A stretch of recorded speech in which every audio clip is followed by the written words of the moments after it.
Hey everyone, Kevin here. I've been thinking about making more money, and I got to thinking about these three types of businesses so that I could anticipate how to make more money. And anticipating things these days is hard, so we're gonna have a dialogue about this. But first, why is anticipating anything hard these days? Well, China's lying to us. Who would have guessed that would have ever happened? The stock market is having a bout of insanity, and Carnival Cruise Lines is now having a 30% off sale. Their stock. They're raising over $6 billion to float their cash burn of $500 million per month just to try to stay afloat so that you can now essentially buy your ship on a stick, your piece of ship, for the low price of next to $8 per share. In other words, Carnival Cruise Lines is literally taking $500 million and throwing them into a fire pit every single month just to stay afloat. How, in this kind of environment, are we supposed to understand how to invest? Especially when we're worried not just about this outbreak, but what the outbreak is going to do and what it's going to mean in case all of us are suddenly fearful about a second wave. We don't want to be the first in a second wave, right? And beyond a second wave, how are consumer behaviors and trends going to change and evolve because of this calamity? Well, folks, I'm going to try to make sense of all of that with these three types of industry changes. Let's get started. Number one, resurgent industries. Resurgent industries are basically areas in the marketplace right now where there's a massive void. I'll talk about that. I'll explain this with some examples. And what's gonna happen is after this sort of initial wave and even through second waves or further fears, we're gonna see this void get filled with an immense opportunity to make a lot of profit. This is really important. In the long run, these resurgent industries are gonna revert back to equilibrium, and that really big profit potential is gonna go away. So if none of that last like 20 seconds made sense, basically, these kind of companies are gonna make a lot of money very shortly after all this stuff ends, and then they're gonna go back to making a normal amount of money. Here are the two best examples I have right now. The first huge potential for resurgent companies, Airbnb. Think about this right now. Sales for Airbnbs have plummeted. They are rock bottom. They hit a wall, they were great, zooming, everything's good, rock bottom, you got zero sales. People are losing their shorts with Airbnbs right now because they can't get bookings, they're having to turn them into longer term rentals, or they're having to sell these properties if they even own them. Some people are so unlucky that they fell for rent-to-rent schemes, signing up for long-term leases to turn properties into an Airbnb. So for example, they rent a house for $2,500, they put it up on Airbnb and they try to get like $150 a night to try to make somewhere around $4,000. Their goal is to pocket the difference. There you go, rental arbitrage. Airbnb profiting, right? The problem is when that goes away, you're still stuck with the $2,500 lease and you can't call up the lender and go, I need forbearance. Sucks, bad day. So what's happening? Well, think about this. Airbnb is the type of industry where the properties that do the best are the ones that have the best rating. The most highly rated 5-star properties are usually the ones that get the best bookings, that get the highest rate of bookings and get the highest pay. Usually people would rather pay a premium for a 5-star property than gamble on an unreviewed or low-reviewed property. So this creates a massive opportunity as a resurgent industry for all of us. Here's what I mean by that. If you've ever thought about getting into the Airbnb space, now is the time to start thinking about how all of your competition just died. Literally all of your Airbnb competition is gone. And I would say like 99%, okay? I can't say everybody's gone, but most of your competition is gone. And nobody's starting to do Airbnbs right now. I mean, that wouldn't be smart. I don't encourage you to do that now. But what I do encourage you to do is start planning to fill this void. Because if you plan now how to acquire a good Airbnb deal, how to acquire a good wedge deal below market value, how to buy something or even lock up a rental on something that is going to make a good Airbnb in the future, you might be able to position yourself to make a massive profit as soon as Airbnbs start opening up again. That is, as soon as this outbreak sort of slows down and goes away, there's going to be a massive void in the Airbnb market. There's gonna be this massive opening for people to list Airbnbs again. Then people will start putting Airbnbs on the market again, except for the prior superhost who might have entered long-term leases or sold their properties. So a lot of your competition just evaporated. It's kind of like, imagine YouTube set every YouTuber's subscriber count at 0. It's gonna be the biggest gold rush of people starting again, and everybody's back on an equal playing field. This is why you go from void to profit. Now is your time to plan how you're gonna start making this profit, which, by the way, I'm starting to release some investing lectures on how to acquire specifically properties that we could turn into Airbnbs in the investing course, and this will be coupled with the do-it-yourself property management course. However, the downside of this is if you're not properly prepared before this outbreak ends, then people with a plan are gonna take the profit. They're gonna be the ones to get the 5-star reviews again first, and then we're gonna start seeing pricing go back to equilibrium, especially for the people who don't yet have reviews. In other words, the people who wait too long to start thinking about gearing towards this Airbnb gold rush that's going to happen are going to miss the profit from filling the void. Huge potential right here. The second big resurgent industry, advertising. And I'm not suggesting that you should open an advertising business, but think about this.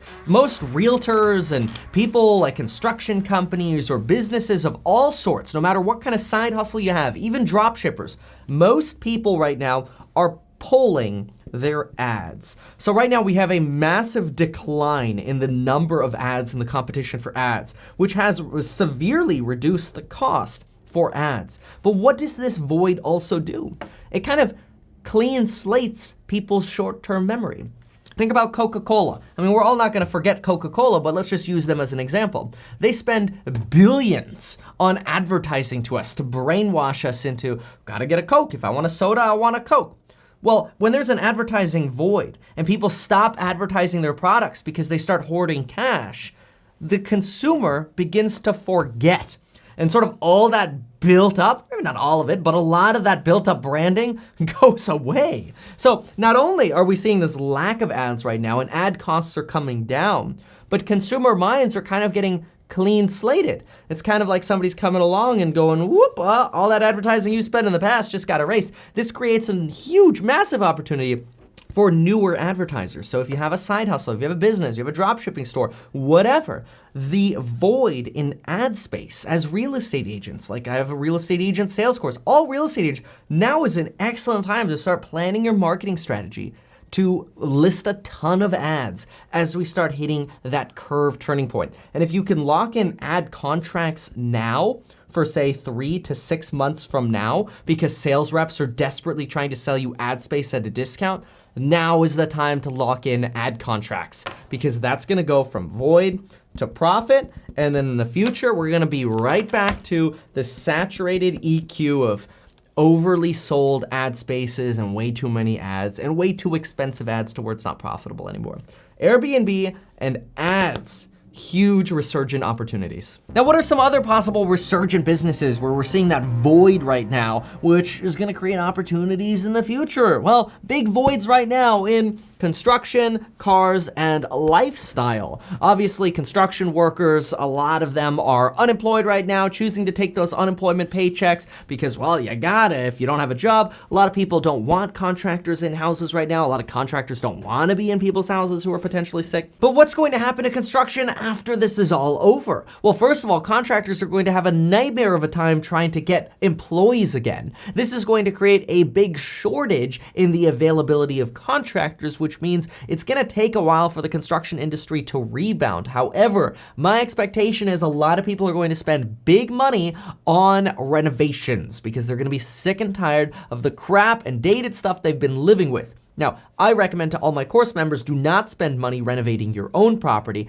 Instead, only spend money on your rentals and turning things into rentals by following the exact prescription in the rental renovations course for level 1, 2, and 3 renovations. But even though I think there's gonna be this sort of temporary issue hiring enough labor force again, I think there could be a solid construction boom coming, which means investing in material companies, investing in Home Depot, Lowe's, investing in home builders might be an opportunity as we start bottoming out and we start seeing the turn, probably not sooner. Cars, same thing. Once we start bottoming out, I think people are going to be sick and tired of being inside. We're going to see more people wanting to travel on their own accord, not through airlines, not sitting on a plane around other people, but instead finding comfort in their cars and potentially a new car after this long bout of saving everybody just went through. And people might be more tempted to now splurge on that Tesla or that new pickup truck everybody's been waiting for, aka that new Tesla.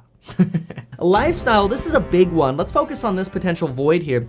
See, by lifestyle, I want you to think of the retail revolution. We know that retail stores are getting destroyed by companies like Amazon, but think luxury retail. What does luxury retail usually include? Entertainment and enjoying yourself by being able to go out to the movie theater, being able to go out to a local concert held at the retail mall or whatever. As retail starts transforming to cater more towards lifestyle, which I think after we're all trapped for many months, we're gonna want a lot of lifestyle. I see a large resurgent potential in retail. However, there is a risk factor here in retail. For example, this morning I actually bought some stock in a REIT. I almost never do this, but I bought some stock in the Simon Property Group, which has a lot of luxury retail outlet malls. Their earnings are going to get hammered for quite a while going forward, obviously as retail is shut down. But beyond that, they're also going to have to spend a lot of money transforming their business towards one that focuses more on entertainment. But out of the opportunities that exist in sort of the REIT space, Simon Property Group is selling for a massive discount. A lot of their board members are buying their own shares, and they, with mostly a luxury or more higher class retail operation, in my opinion, are best suited to sort of transform their business over towards that entertainment direction, movie theaters, entertainment at malls, so on and so forth. So interesting opportunity potential here, but I'm gonna put a big asterisk on this one because they could just go bankrupt too. And remember, if something has the potential of going bankrupt, it is speculative. Let's now take a look at insurgent companies, which insurgent companies are going to take a completely different course when it comes to making money. Which, speaking of a course and making money, have you joined me yet? Use the coupon code, link below, expires soon. You get to join me in real estate investing, the psychology of investing, actually negotiating good deals, do-it-yourself property management, saving cash flow, and of course the money course, and that's still in development. Great, awesome new money lectures coming out on that very, very soon. But let's go into insurgent companies now. Insurgent companies are going to be companies that are going to see a vast boost in profits right now, but something really interesting is going to happen in these industries. Some examples of these are going to be companies like, think Zoom video communications, Netflix, these companies getting this temporary boost because of the whole stay-at-home movement. These companies are going to see a dramatic increase in profit now. These companies, all of these industries, even Microsoft's going to be affected with their gaming side and their telecommuting conferencing softwares, right? So Microsoft, Zoom, Netflix, these stay-at-home stocks and companies, these industries, profit. However, once the whole stay-at-home thing evolves, we're actually gonna see a temporary decline in these industries, followed by what I believe will be a boom in these industries. So there's gonna be this weird sort of surge up now, oh gosh, stay-at-home culture's over, oh no, sell out, and then this nice long-run trend of growth in these companies. Here's exactly how I think we can position ourselves on these. In 2019, only 4% of groceries were purchased online. That number has doubled and quadrupled in the span of 30 days alone thanks to this outbreak. A substantial increase in the population of senior citizens now using grocery delivery services as well is starting to habituate consumers into, why the heck am I driving to the grocery store when I can have Target, Instacart, and Whole Foods deliver food for me? This is going to create a massive shift in the way people spend money, because when people start getting used to buying groceries online and they start getting more comfortable with their service people, the people delivering their food, they start getting exactly what they want and the service becomes more efficient. the entire industry of grocery stores will change and evolve. Unfortunately, we have not yet seen a big discount in companies like Walmart or Whole Foods, which is Amazon. However, we have seen an opportunity in Target's pricing. Target might be an opportunity to take advantage of this not yet premium pricing, but still the opportunity to take advantage of grocery delivery services. On the flip side, here are the stocks that I believe are selling for a little bit of a premium right now, like Amazon, Netflix, Microsoft, Zoom, not to be confused with the other stock, which actually is written ZOOM. Zoom Video Communications is just ZM. Pelaton, super volatile right now. And Nestle, the Swiss manufacturer and maker of Nespresso. These are companies that they've kind of already seen that surge up in pricing, or they've stayed stable through all this madness. Now, that does not mean they're not going to trend upwards, but we're certainly not, in my opinion, seeing massive buying opportunities at these companies right now. I do believe, though, that they're going to benefit from this long-term trend as an insurgent company, but as this outbreak fizzles, we're going to see a downtrend and then maybe that longer uptrend. But to me, the real opportunities are actually coming out in the following industries: 3D virtual tours, virtual reality. So if you could find a way to invest in a company like Matterport, or you can invest in your own business where you create a Matterport business. I've got a video coming out, by the way, teaching you how to create a Matterport business and reviewing a few different cameras. So make sure to like and subscribe and stay tuned for that. The other one that is going to start blowing up because people are home and tinkering around, any of the home automation divisions. IKEA is going hardcore on home automation right now. Other companies, obviously, the Philips Hue brand. These are cool opportunities to start thinking about paying attention to as maybe unseen insurgent businesses where the premium hasn't fully yet been priced in. Now, we've seen some higher valuations already for companies like Activision Blizzard. Get out there and go gaming. This makes sense. Esports becoming more popular. But here's another one that's a good potential right now. Now is a time where a lot of people are starting to take into their own hands a lot of different forms of do-it-yourself. So not just that home automation tinkering, but also do-it-yourself home improvements. Hardware stores, an essential service. They're staying open during this time. Obviously, people will be spending less cash, so we're gonna still see an earnings impact. But the more people doing do-it-yourself now is going to create more people with more skills who have do-it-yourself skills in the future.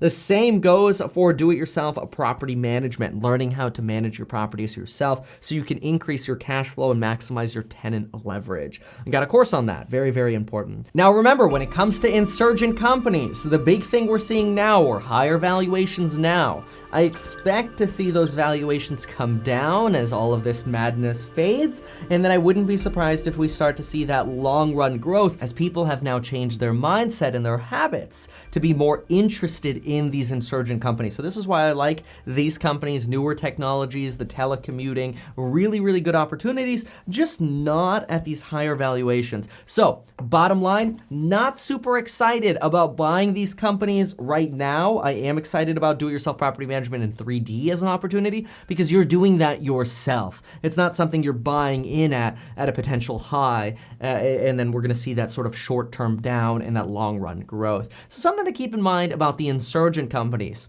In theory, you could say a good example of an insurgent company recently was actually Tesla. Tesla, before this sort of outbreak, saw that sort of sky-high valuation, followed by that decline, and perhaps now the expectation is we're gonna see that sort of longer run growth trend once we get through this process. So this is sort of a prior example of an insurgent company. All right, folks, now it's time for the forsaken industries. These are the ones that I personally expect are going to see longer run declines. Any kind of growth is going to be muted. Not my most enthusiastic investment right now. Forsaken industries are going to be things like coffee shops. Sorry, Starbucks shareholders, which means sorry, Kevin. Good thing I don't own a ton of Starbucks shares, but this is not so good. We're gonna see a lot of pain, in my opinion, getting people back into the habit of getting out of their way and buying coffee. They're gonna be a lot more used to buying coffee at home.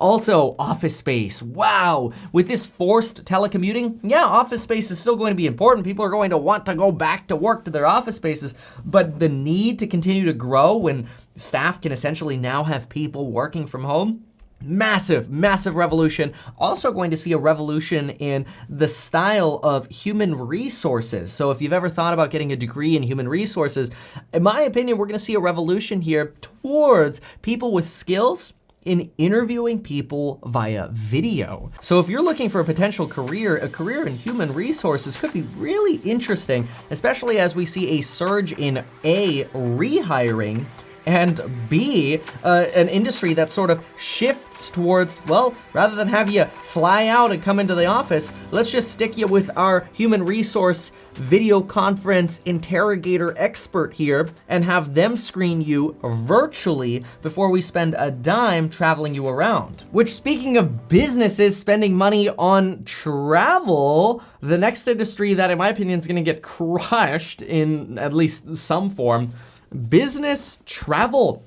So companies like Marriott, who cater to business loyalty customers, airlines, in my opinion, like Delta or American, catering to those business travelers. Because of this insurgent industry of telecommuting and teleconferencing, in my opinion, the whole first class travel and this massive need for all this business traveling is going to go in the toilet. People are gonna be used to like, wow, I didn't have to fly there for a meeting. I didn't have to go from New York to LA for this meeting. I just Zoom meeting it, and everybody's now used to it. All the older board members are like, I'm cool with this. I can now do it from my library on my yacht.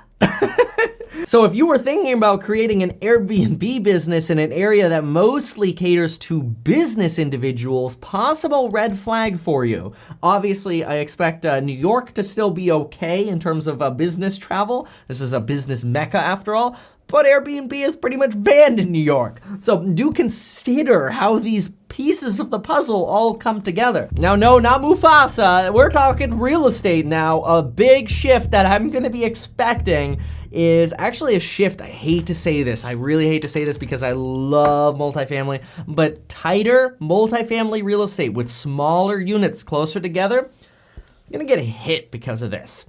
Now, social distancing is going to increase the likelihood of this sort of human phobia and wanting to be able to go home and be away from other people. It's sad, but this could be the start of a cultural shift away from this desire of closer, tight-knit living. This is also going to hurt the house hack market, in my opinion, and we'll also see some pain over in room rentals. You know, renting out, I guess the same thing as house hacking, essentially, maybe like college or dorm-style renting. I think there's going to be a greater shift towards a single family, and this could be temporary. It is possible that, you know, in 3 years, this whole kind of maybe anti-apartment living feeling is going to fade away and we'll be right back where we were. But for right now, I do see a greater resilience in single family. That is, I don't think single family is going to be affected as much, although the entire market does move up and down together. To recap what I mentioned in one of my prior videos, I'll link this one down below so you can see it in detail. But I personally believe that if this all ends by August, we'll see real estate suffer a hit of somewhere between 4 to 8%. If this all ends by December, like the end of the year, we'll see a little bit more of that 10 to 12% hit. And really only if we go beyond December am I expecting any kind of larger potential hit to real estate values. Right now, real estate values are very resilient. I know that might not be what you want to hear as a buyer, but I'd rather provide you realistic information than just say everything's gonna be a million times cheaper in August. It doesn't move that fast. And look, if that ends up happening, great, I'll go shopping with you. But things to know, things to keep in mind. So as always, follow me on Instagram. I hope you found this information useful. Let me know in the comments below what you think about what I said. Debate me, argue with me. I'd love to hear it from you. And until next time.